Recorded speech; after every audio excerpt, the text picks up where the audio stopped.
ভাই ভাই ভাই ভাই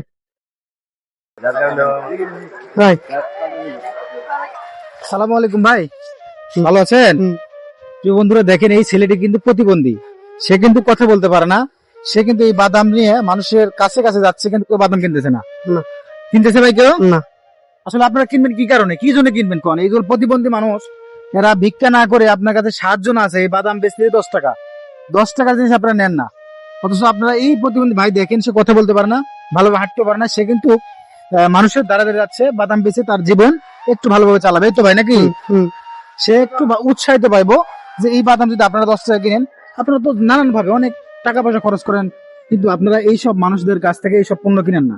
প্রিয় বন্ধুরা, আপনারা প্রয়োজন ছাড়া যারা আপনার কাছে যায়, যারা একটু প্রতিবন্ধী, যারা একটু চলতে পারে না, কথা বলতে পারে না, তাদের কাছ থেকে একটু পণ্য কিনবেন, তারা জীবন বাঁচাতে একটু উৎসাহিত হবে। এইটুকু, কিছু না। আপনারা তো কতভাবে টাকা নষ্ট করেন, হয়তো 10 টাকা 20 টাকা এদের প্রতি নষ্ট করলেন, এই টাকাটা ধরা থাকবে। এই মানুষগুলা বাঁচার একটু চেষ্টা করবে, তারা একটু ভালোভাবে বাঁচবে, এটাই আশা।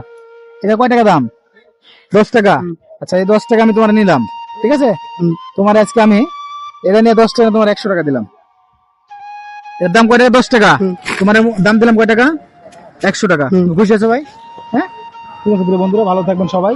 আর এইসব মানুষদের কাছ থেকে একটু পণ্য কেনার চেষ্টা করবেন, যারা একটু জীবন বাঁচার জন্য চেষ্টা করবে, তারা একটু ভালো থাকবে। সবার কাছে সবাই ভালো থাকবেন, সুস্থ থাকবেন। আসসালামু আলাইকুম। ঠিক আছে ভাই, ভালো থাকবেন।